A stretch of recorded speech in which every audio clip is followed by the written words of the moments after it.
This band behind me, this record, Document, R.E.M. Why does it matter? Well, for me, this period and this band, this period of this band and this band, changed the way I looked at music. It was a gateway to, I guess, what you would call at the time anyway, like college radio, college rock. I first became aware of that term in Rolling Stone magazine, which I subscribed to for years. And also, my friend Mike was, I remember his sister was in college. She would listen to all these college bands. And I remember him commenting, like, why is it when you go to college, your musical taste just turns to shit? And laughing because I probably didn't know better, or maybe the bands that I had heard I was just like not a fan of. But I also remember him saying that his sister listened to some bands like The Cure and The Smiths that people would cry at the concerts, and we were like, why would you cry at a concert? You know, why would you do that? Like 14 or 15, and didn't understand subtlety, or certainly was an oversimplification of The Cure or Smiths to think that people were just wailing, throughout the whole set. But this band, this album, and the one before it, Life Search Pageant, 1987, really for me is when things changed for me the way I looked at music. I had actually traded with the same friend. He had a copy of White Boy Blues. It was some kind of compilation I got through Record Club. It was like Jeff Beck, Jimmy Page, and Eric Clapton, Yardbirds type rarities. I don't even know. It didn't do anything for me. His sister had a copy of Murmur, and so I exchanged White Boy Blues for Murmur.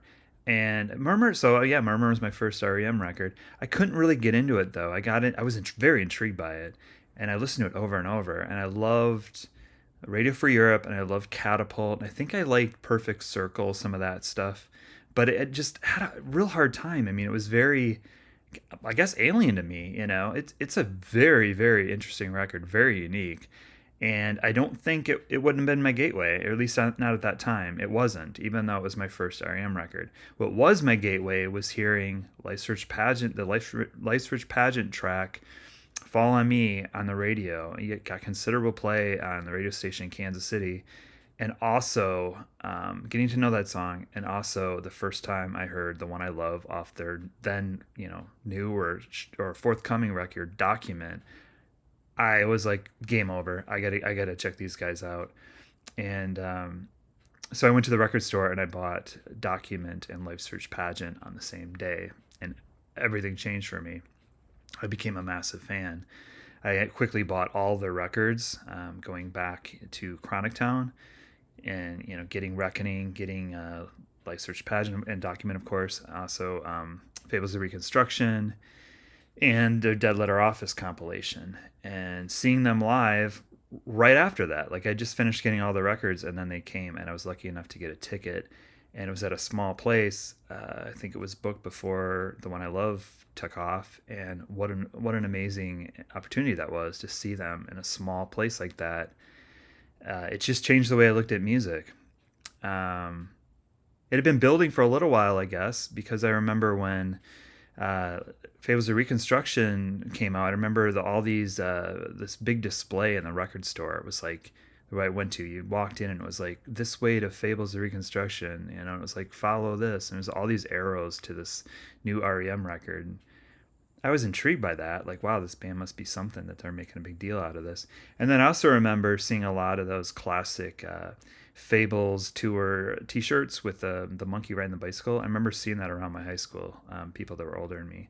So I was aware of this band, and had Murmur, and then heard that song "Follow Me." This album came out, got all the other stuff, and saw them live, and it changed things for me. I got introduced to a whole new style of music. There was just so much there, and there's so much mystery.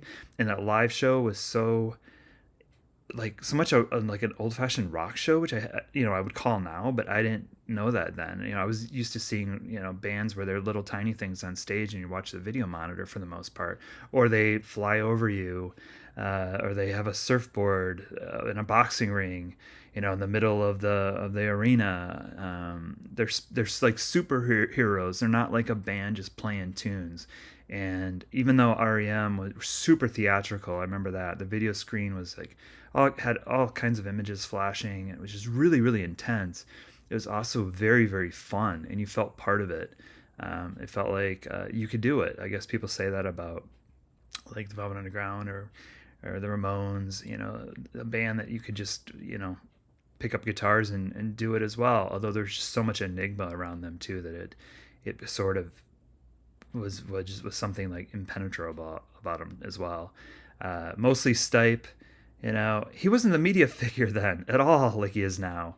I can see why people kind of get annoyed by this band or have a hard time getting into them now. I can see that. But back then, it wasn't the case at all. He didn't do interviews, hardly ever. If he did, he would mumble something through it that you probably didn't really understand, but you were still intrigued by. Every time you saw him, he looked a little different. Every tour, he looked different. The band looked different. Well, I guess the band kind of looked the same, but the artwork was different. The sound changed up seemingly on every single record. I mean, you listen to Fables and listen to this record, they don't sound much alike at all. Even if you listen to Murmur and Reckoning, they're quite a bit different. But yeah, they weren't everywhere. You had to come to them and kind of crack the code and get into them, and it felt like really, really cool. And I remember seeing on Dead Letter Office a sticker that said the band you grew up with, and thinking, oh man, I missed that. I was like 15, and I don't know why I thought I was grown up, but you definitely feel that way when you're 15 for sure. But I turns out, I bought, so this is their fifth album. I bought 10 more studio records from them on the day they came out. So you could say that I definitely did some growing up with REM as well. They were a staple throughout my life and were with me at some very, very pivotal points. Some isolating times, like when my family moved me across country when I was 16 years old, and I just remember looking forward to green like nothing else. I talked about that in another video. Same thing happened a few years later with Automatic for the People. I was going through a real depressive spell, and that record was like, I was just waiting and waiting for it to come out, and when it came out, I could not believe how good it was, and it was just something I listened to over and over and over again. And it happened, after that too. I mean, there's some records were disappointments. I think that happens when a band just hits such an amazing high on your entry point, really. Or like for me, it was Document and Fables of Reconstruction, and you see them a certain way, like a rock band, with really inscrutable lyrics, but really intelligent too, and like starting to paint pictures of things you never thought of before. I'll get into that as well later. But yeah, when they flirt around with really poppy songs or kind of corny songs, it's like easy to kind of get disappointed. But I do think that enough time has gone by where I can look back at this band and go, God, what an amazing band, and sort of see it more objectively than I ever have. When doing this countdown or getting ready for it, I've gone back and listened to them, and yeah, it's interesting. Just paying attention, getting the lyric sheets out and figuring out not so much the early records, but the later ones, and realizing what a great lyricist Stipe ended up being. I mean, you would hardly know it off, Murmur and Reckoning, that he would have that capability. But an ever-changing band, they changed quite a bit. Their lineup, of course, changed, unfortunately, when Bill Berry left later on. But those REM records are of value as well. But anyway, so this is my introduction. This amazing band that had a profound effect on me.